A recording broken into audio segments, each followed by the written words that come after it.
मी सचिन जाधव। आज आपण इथे खास संदीप दादांनी महिलांसाठी जो कार्यक्रम आयोजित केला आहे त्यासाठी उपस्थित राहिला, त्यामुळे महिलांचेही खूप खूप आभार आणि त्याचबरोबर संदीप दादांचेही खूप खूप आभार। आज एक महत्त्वाची गोष्ट सांगायची म्हणजे माननीय आमदार महेशदादा शिंदे साहेब यांनी खेड गटातून आपल्या संदीप दादांना उमेदवारी जाहीर केली आहे आणि त्याचबरोबर पंचायत समिती सदस्य गणातून माझी उमेदवारी ही जाहीर केली आहे। त्यासाठी आमदार साहेबांचे मनपूर्वक आभार। हाच विश्वास आपण दाखवल्याबद्दल म्हणजे महिलांचेही सहकार्य त्यासाठी खूप महत्त्वाचे आहे आणि हाच विश्वास आपण साध्य करण्यासाठी जे सहकार्य आम्हाला तुमचे लाभेल ते खूप खूप महत्त्वाचेच आहे। त्यासाठी सगळ्यांचे अभिनंदन आणि आभारही। माननीय संदीपभाऊ शिंदे जिल्हा परिषद सदस्य यांनी आयोजित केलेल्या या होम मिनिस्टर कार्यक्रमासाठी आपण वेळात वेळ काढून या ठिकाणी सर्वजण उपस्थित राहिलेला आहात। महिला वर्ग त्यासाठी आपलं मनपूर्वक धन्यवाद। सर्वांनी स्वतःसाठी टाळ्या वाजवा जरा। बराच एवढी थंडी असून सुद्धा बऱ्याच कालावधीपासून आपण या ठिकाणी थांबलेला आहात। आज या ठिकाणी होम मिनिस्टर घेण्याचा उद्देशच असा आहे की महिलांचे सुप्त गुण असतात। नेहमी संसार प्रपंच यातनं थोडा वेळ बाहेर येऊन आपल्यासाठी थोडं जगलं पाहिजे ह्या उद्देशाने हा होम मिनिस्टरचा कार्यक्रम आपण आयोजित केलेला आहे। या ठिकाणी आमदार महेशदादा शिंदे यांनी आपल्या खेड गटातून आत्ता स्वाती जाधव यांनी सांगितलेलं आहे की खेड गटातून या ठिकाणी संदीप दादा यांची उमेदवारी जाहीर केलेली आहे आणि पंचायत समिती गणातून आमच्या पत्नी स्वाती जाधव यांची उमेदवारी जाहीर केलेली आहे। निवडून असलेल्या जिल्हा परिषद पंचायत समितीच्या या निवडणुका अत्यंत खेळीमेळीच्या वातावरणात पार पडतील आशा बाळगतो आणि सर्व महागाव वासीय आपल्याला विनंती करतो की आमदार महेशदादा शिंदे यांचे हात बळकट करण्यासाठी आपण सर्वांनी आमदार महेशदादा शिंदे यांचे जे उमेदवार दिलेले आहेत त्यांना भरपूर मतांनी या ठिकाणी निवडून आणणार हीच खात्री बाळगतो आणि माझे 2 शब्द संपवतो। जय हिंद, जय महाराष्ट्र। बक्षीस सर्वांना मिळणार आहे।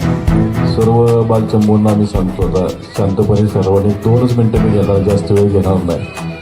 सर्वांना मजा येते का? खेळ खेळायला मजा येते का? बघा दिवसभर घरचा राडा, मुलांच्या मध्ये जायचं, शेतात जायचं, कामं करायची, घरी आल्यानंतर परत घरचा स्वयंपाक असतो आणि ह्या संसाराच्या सगळ्या व्यापातनं कुठेतरी आपल्या कलागुणांना वाव मिळावा आणि त्याच्यासाठी म्हणजे करमणूक व्हावी याच्यासाठीचं या उद्देशानं या कार्यक्रमाचं आयोजन खऱ्या अर्थानं केलेलं आहे। निमित्त जिल्हा परिषद पंचायत समिती निवडणुकीचं जरी असलं तरी आपल्या अंगामध्ये जे काही सुप्त गुण आहेत ते बाहेर यावे आणि महिलांनी त्याचा मनमुराद आनंद घ्यावा हा उद्देश या कार्यक्रमाच्या पाठीमागचा आहे। आत्ताच या ठिकाणी ज्यांनी आपल्याला मार्गदर्शन केलं त्यामध्ये सन्माननीय आमदार महेशदादा शिंदे यांच्या माध्यमातून या पंचायत समिती गणातून ज्यांना उमेदवारी साहेबांनी घोषित केलेली आहे त्यामध्ये आमच्या स्वातीताई सचिन जाधव या ठिकाणी या उमेदवार म्हणून आपल्या पंचायत समिती गणातल्या असणार आहेत। त्यांचे मिस्टर या ठिकाणी आमचे सचिनदादा जाधव या ठिकाणी आलेले आहेत। त्याचबरोबर या गावामध्ये अत्यंत चांगल्या पद्धतीनं ज्या कार्यक्रमाचं आयोजन करण्यासाठी ज्यांनी धडपड केली त्यांचे मिलिंदराव असतील, आमचे दादा चव्हाण पाठीमाग आहेत आणि हे पडद्यामागचे सगळे हिरो आहेत आमचे राजू चेअरमन असतील आणि या व्यासपीठावर उपस्थित आमचे विकास दादा आहेत। व्यासपीठावर उपस्थित असलेले सर्वांचाच नामोल्लेख घेतला पाहिजे खरं तर। आणि आता म्हणजे कुणाचं माझ्याकडून आमच्या या सरपंच ताई आहेत, आमच्या ग्रामसेवक ताई आहेत, सर्वच आणि आमचा अनिकेत आहे, उदय आमचा आहे, सर्वांचंच मनापासून खऱ्या अर्थानं स्वागत करतो।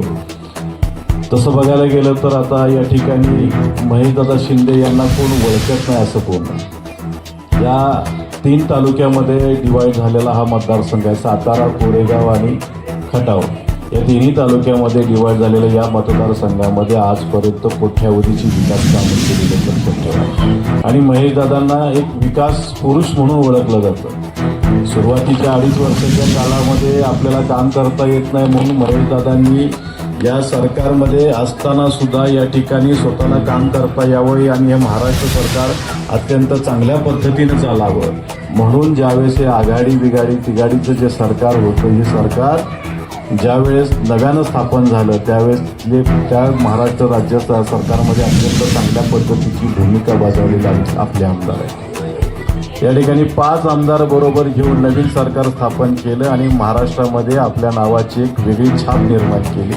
म्हणून या ठिकाणी महाराष्ट्र राज्यामध्ये त्यांच्या शब्दाला वजन आहे. ते सांगल ते काम या ठिकाणी या मतदारसंघासाठी करून घेत आहेत. मग त्या महाराष्ट्र राज्यामध्ये ज्यावेळेस ते पैसे मागायला जातात विकास कामांसाठी त्यांना कोणीही कुठलाही मंत्री नाही म्हणत नाही. अशा पद्धतीचं एक वजन सन्माननीय आमदार महेशदादा शिंदे यांनी मंत्रिमंडळामध्ये स्वतःचं स्थापन केलेलं आहे. आज तुम्ही बघता की पूर्वी या ठिकाणी काम करत असताना साधे साधे रस्ते व्हायचे, डांबराचे रस्ते व्हायचे. हे आपण बघितलं यावर्षी जर रस्ता टाकला तर पुढच्या वर्षी त्या ठिकाणी त्या रस्त्यावरील खडी सुद्धा दिसायची नाही, अशा पद्धतीचे रस्ते व्हायचे.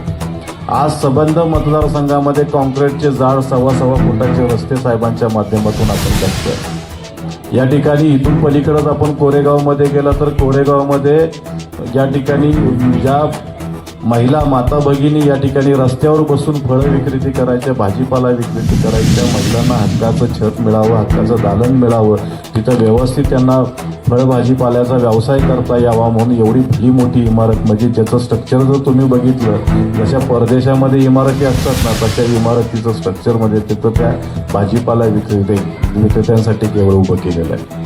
म्हणजे इथून पुढच्या कालावधीमध्ये तुम्ही ज्यावेळेस कोरेगावमध्ये जाल त्यावेळेस कोरेगाव म्हणजे आपण कुठल्या तरी वेगळ्या देशामध्ये आलो का अशी अनुभूती तुम्हाला या ठिकाणी इथून पुढच्या 6 महिन्यामध्ये येईल. एवढ्या चांगल्या पद्धतीची कामं त्या ठिकाणी झालेली आहेत. आज सार्वजनिक कामं करत असताना रस्ते, नाले, गटर, लाईट, पाण्याची व्यवस्था तर होतीच आणि आम्ही करतोयच, पण हे करत असताना माणसाच्या वैयक्तिक अडचणीमध्ये अत्यंत प्रामाणिकपणे जनता हेच माझं दैवत समजून अत्यंत प्रामाणिकपणे त्यांच्या पाठीमागे उभं राहण्याचं काम सन्माननीय आमदार महेशदादा शिंदे असतील, आमच्या प्रियाताई असतील, त्याचबरोबर आमच्या अरुणाताई असतील, त्यांनी अत्यंत प्रामाणिकपणे काम केलं. तुम्ही कोविडमध्ये तर सर्वांनी बघितलं असेल.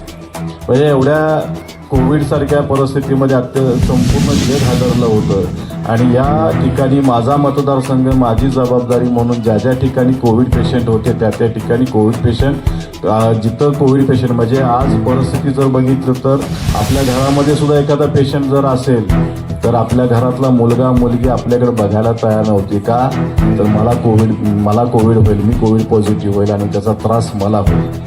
लांबनच असे जेवण देते म्हणजे जेलमध्ये जशा पद्धतीनं आपल्याला जेवण दिलं जायचं अशी परिस्थिती त्यावेळेस होती. त्या परिस्थितीमध्ये सन्माननीय आमदार महेशदादा शिंदे आणि आम्ही त्यांच्याबरोबर सर्व कार्यकर्ते, निष्ठावंत कार्यकर्ते त्यांच्याबरोबर होतो.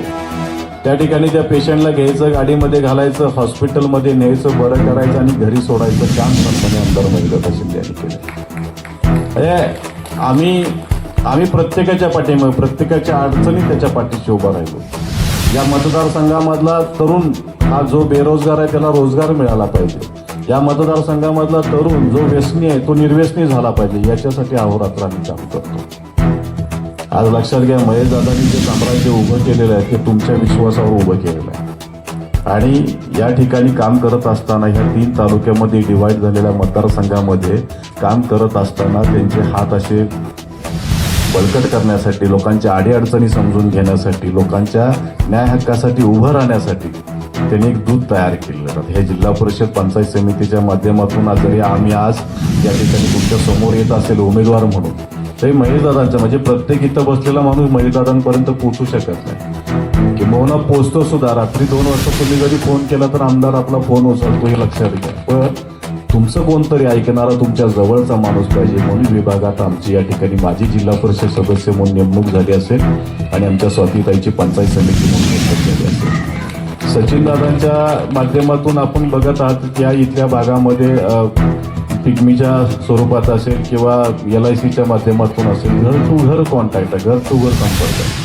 त्यांचं ऑफिस इथं दुकान त्यांच्या क्षेत्रमाऊलीच्या चौकातच आहे. तिथं कुठलीही अडचण तुम्ही घेऊन जा, मग तुमच्या अडचणीचं निराकरण तिथं 100% होणार. अशाच पद्धतीनं आज तुम्ही बघत असता की तरुण पोरांमध्ये किरकोळ गोष्टीवरून भांडणं होतात. बरं, साधा विषय असतो, पोलीस स्टेशनमध्ये आमच्यासारख्याच एखादा फोन गेला तर तो विषय तिथं थांबला जातो. नाही फोन गेला तर नाहक त्या पोरावर केस होती, गुन्हा दाखल होतो. अशा पद्धतीची कामं हे फार किरकोळ असतात, पण ती जर कामं जर वाढली तर आपल्या मुलाला, आपल्या घरातल्या माणसाला त्रास होतो त्या गोष्टीचा, आणि त्या सगळ्या अडचणीचं निराकरण करण्याचं काम आम्ही गेल्या कित्येक वर्षापासून करतोय.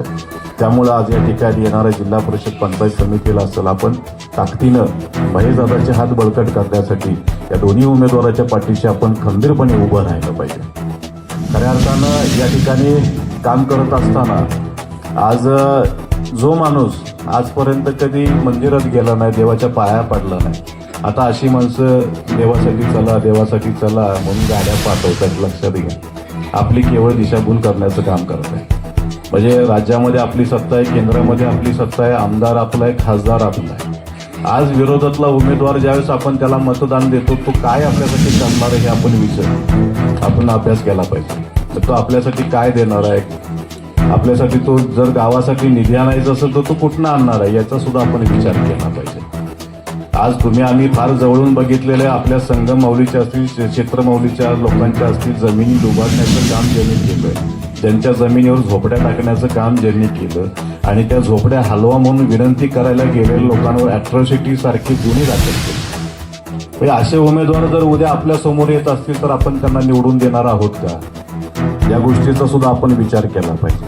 म्हणजे जातीचा गैरवापर करणे, गुन्हे दाखल करणे, मुलांना दारू प्यायला पैसे देणे किंवा वाईट वळणाला लावणे, असे जर उमेदवार उद्या आपल्या समोर आले तर आपण त्यांना ओळखलं पाहिजे. त्या मुलांच्या पाठीमागं आपल्या मुलांचं भविष्य बिघडवणारे जर आपण उमेदवार निवडून देत असो तर ह्याच्यासाठी आपली मोठी हार नसणार, एवढं लक्षात घेतलं पाहिजे. आज जसं मी सुरुवातीला सांगितलं की माता भगिनी म्हणजे दिवसभर घरातलं काम आणि कामच करत असताय, त्यातून कुठंतरी विरंगुळा व्हावा. खरं तर लक्षात घ्या, आज तुमच्याकडे स्त्री शक्ती एवढी महान असते, म्हणजे घरामध्ये सुद्धा तुम्ही विचार केला की 2 दिवस फक्त नवऱ्याशी बोलू नका, तिसऱ्या दिवशी तो म्हणतो बाई माझं काही चुकलं मला सांग. म्हणजे एवढी ताकद आहे का नाही तुमची, सांगा. बघा, एक राजा फार मोठा राजा असतो आणि त्याचं राज्य पण फार मोठं असतं, आणि तो आपल्या पत्नीवर प्रचंड प्रेम करत असतो, आणि त्याला मनामध्ये एक चिंता भासवत असते नेहमी की जसं मी माझ्या पत्नीवर प्रेम करतो तशी माझी प्रजा सुद्धा त्यांच्या पत्नीवर प्रेम करत असेल का. गावामध्ये दौंडी पेटवायला लावतो, लग्न झालेले पुरुष सगळे राजवाड्यामध्ये बोलवायला सांगतो, संध्याकाळी सगळे पुरुष लग्न झालेले राजवाड्यामध्ये जमा होतात, आणि जमा झालेले पुरुष पुढे एक प्रधानजी येतो, तो म्हणतो हे बघा हे बायकोचं ऐकणाऱ्यांची लाईन आहे, हे बायकोचं न ऐकणाऱ्यांची लाईन. वाड्यामध्ये आलेला प्रत्येक पुरुष बायकोचं ऐकणाऱ्या लाईनमध्ये उभा राहतो, बायकोचं न ऐकणाऱ्या लाईनमध्ये कोणच उभं राहत नाही. राजाला परत काळजी वाटते, आहे सगळी अख्खी प्रजा माझ्यासारखीच आहे, सगळेच बायकोला घाबरत आहेत. मग कालांतरानं 6-6.5 फुटाचा काळांतरीनं जाड रिक्षावाला माझ्यासारखा माणूस त्या वाड्यामध्ये प्रवेश करतो, आणि जिथं बायकोचं न ऐकणारी लाईन आहे तिथं जाऊन उभा राहतो. राजा खुश होतो, त्याला अर्ध राज्य देऊन टाकतो, उंट हत्ती पालख्यावरून त्याची मिरवणूक काढायचं ठरवतो, हिरे माणिक मोती त्याला देऊ करतो, आणि एवढं सगळी घोषणा केल्यानंतर तो 6-6.5 फुटाचा काळा कभिन्न माणूस ढसा रडायला लागतो. आता तो म्हणतो मी तुला अर्ध राज्य देतोय, एवढं सगळं तुझ्यासाठी करतोय, हिरे माणिक मोती देतोय, उंट हत्ती पालख्यानं तुझी मिरवणूक काढतोय, तू रडतोयस कशा पाय. तो म्हणतो राजा 2 मिनिटं इकडे, मला तुमच्या कानात काहीतरी सांगायचं आहे. राजा खाली येतो, त्याच्या कानात सांगायला लागतो, मी ज्यावेळेस घरातून बाहेर निघालो होतो ना त्यावेळेस बायकोनं मला सांगितलं होतं जिथं गर्दी नाही तिथं जाऊन उभा राहा. सांगण्याचं तात्पर्य काय की प्रत्येक पुरुषाच्या मनामध्ये आपल्या पत्नीसाठी एक प्रेमाची जागा असते, आणि तो तिला कळत न कळत तो तिला घाबरत असतो. बघा, आपल्याला वाईट काय करायचे, आम्ही वाईट काय सांगणार. आमच्या आयुष्यामध्ये आम्ही व्यसनमुक्तीवर बोललो, अनेक पोरं व्यसनमुक्त केली. साहेबांनी तरी ज्या गावामध्ये पारायण मोठं त्या गावाला जास्तीचा निधी म्हणून स्पर्धा लावली होती. लक्षात घ्या, म्हणजे एक संस्कारी पिढी तयार करायची आणि निर्व्यसनी पिढी तयार करायचं आम्ही काम करतो.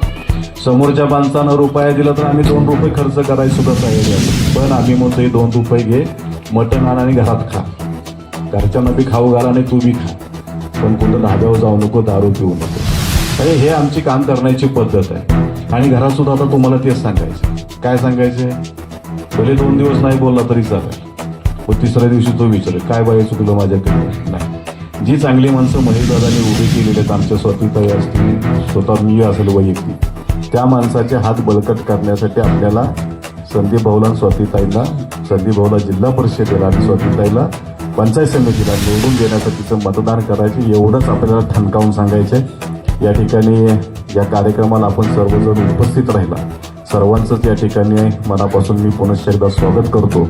व्यासपीठावर बसलेल्या सर्व मान्यवरांचं पुन्हा एकदा स्वागत करतो आणि थांबतो. धन्यवाद. खूप खूप धन्यवाद.